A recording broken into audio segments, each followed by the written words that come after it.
नमस्कार, स्वागत है आपका हरियाणा न्यूज 24 पर। मैं हूं प्रिंस लांबा। हरियाणा प्रदेश के अंदर हरियाणा सरकार की तरफ से एक इतनी बड़ी कार्रवाई की गई है, हरियाणा सरकार की तरफ से एक इतना बड़ा एक्शन लिया गया है जिसने हरियाणा के तमाम सरकारी महकमों में खलबली मचा दी है, जिससे हरियाणा प्रदेश के तमाम सरकारी विभागों के जो अफसर लॉबी है उसमें खलबली मचा दी है। आपको बता दें कि हरियाणा प्रदेश के अंदर फिलहाल चीफ सेक्रेटरी अनुराग रस्तोगी के आदेशों पर 2 आईएएस अफसरों को सस्पेंड कर दिया गया है और इसी के साथ ही 3 से 4 ऐसे सीनियर आईएएस अफसर हैं जिनके पद उनसे वापस लेकर और उनको कम दर्जे के पदों पर दोबारा से सेट कर दिया गया है। यानी कि एक तरीके से कई सीनियर आईएएस अफसरों को फिलहाल जो है हरियाणा सरकार ने साइड लाइन करने का काम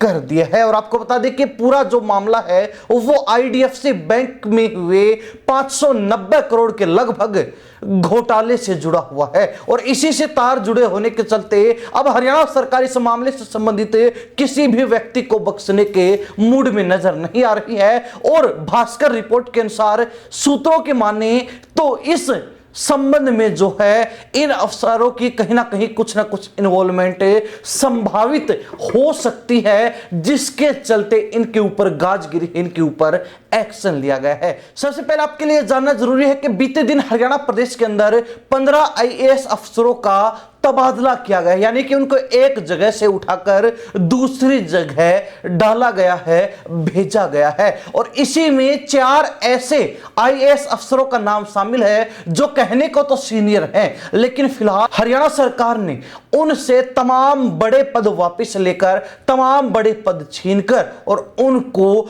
छोटे पदों में ही संतुष्ट करने का काम किया है। और इसी के साथ इन 4 आईएएस अफसरों के अलावा 2 आईएएस अफसरों को सस्पेंड भी कर दिया गया। आपको बता दें कि 2011 कैडर के आईएएस प्रदीप कुमार 1 को सस्पेंड किया गया है, वही 2012 कैडर के राम कुमार सिंह जो आईएएस हैं उनको भी सस्पेंड किया गया है। आपको बता दें कि प्रदीप कुमार जो आईएएस हैं वो फिलहाल राज्य परिवहन विभाग के डायरेक्टर एवं विशेष सचिव पद पर थे, जबकि जो आईएएस राम कुमार सिंह हैं वो विशेष सचिव राजस्व एवं आपदा प्रबंधन विभाग व अतिरिक्त CEO Panchkula metropolitan development authority PMDA के पद पर कार्यरत थे।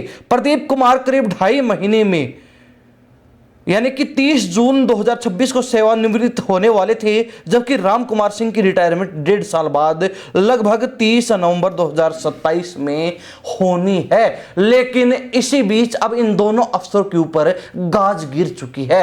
माना जा रहा है कि इन अफसरों की आईडीएफसी बैंक घोटाले से कुछ ना कुछ लिंक है, कुछ ना कुछ संबंध है। हालांकि इसकी पुष्टि नहीं हुई है, लेकिन कहा जा रहा है कि ऐसा हो सकता है जिसके चलते ही इनके ऊपर एक्शन लिया गया। इसके अलावा आपको बता दें कि चीफ सेक्रेटरी अनुराग रस्तोगी के द्वारा अतिरिक्त सचिव साकेत कुमार से भी सभी पद वापस लेकर और कम महत्व वाले आर्काइव डिपार्टमेंट में उनको नई जिम्मेवारी दी गई, यानी कि एक तरीके से इनको साइडलाइन करने का काम चीफ सेक्रेटरी अनुराग रस्तोगी और हरियाणा सरकार ने किया है। इनके अलावा आईएएस पंकज अग्रवाल और डीके बेहरा, उनसे भी सभी जो है विभाग वापस ले लिए गए, उनको सभी विभागों के पदों से मुक्त करके जो है अग्रवाल को फिलहाल आर्किटेक्चर डिपार्टमेंट का प्रधान सचिव बनाया गया है और आईएएस डीके बेहरा को राजस्व एवं आपदा प्रबंधन सचिव बनाया गया है। वहीं आपको बता दें कि 1991 बैच के आईएएस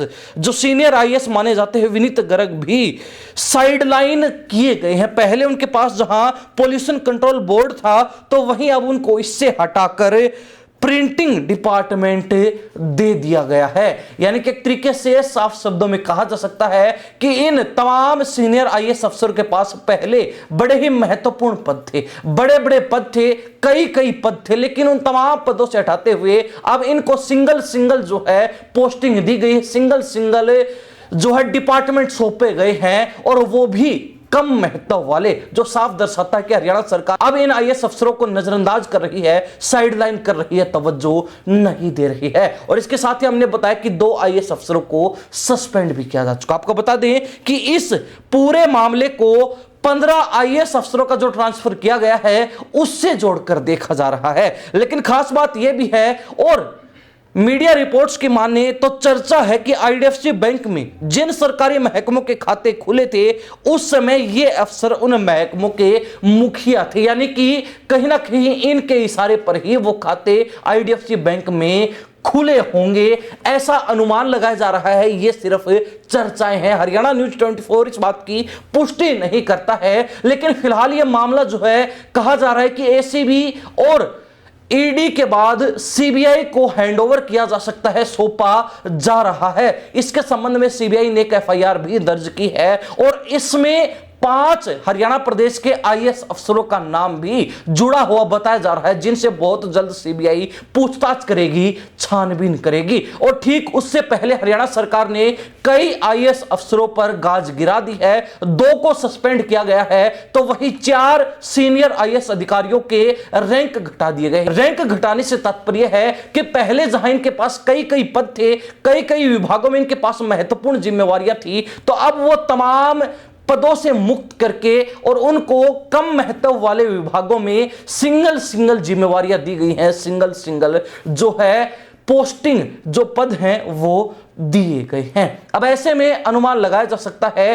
कि हरियाणा सरकार ने जहां एक तरफ बड़ा फेरबदल कर दिया, तो वहीं आईएएस अधिकारी जो ये कहा जाता है कि इनके ऊपर गाज गिर ही नहीं सकती, इनके ऊपर एक्शन हो ही नहीं सकता, तो उस बात को भी गलत साबित करते हुए हरियाणा सरकार ने 2 अफसरों को सस्पेंड कर दिया है। अब यह देखने वाली बात रहेगी कि सीबीआई जांच के अंदर इनमें से किसी आईएएस अधिकारी का आईडीएफसी बैंक में जो लगभग 590 करोड़ का घोटाला हुआ बताया गया है उसमें कोई संबंध है, उसमें कोई इन्वॉल्वमेंट है, उसमें किसी भी तरीके से इनमें से किसी आईएएस अफसर के तार जुड़ रहे हैं या फिर नहीं, यह तो भविष्य के गर्भ में है। सीबीआई जांच में ही पुख्ता हो पाएगा, स्पष्ट हो पाएगा। लेकिन हरियाणा प्रदेश की जनता इस पूरे मामले को लेकर, इस पूरे प्रकरण को लेकर अपनी क्या प्रतिक्रिया रखती है, कमेंट के माध्यम से जरूर लिखिए। इन्हीं सब बातों के साथ मैं प्रिंस लंबा, हरियाणा न्यूज 24। नमस्कार, जय हिंद।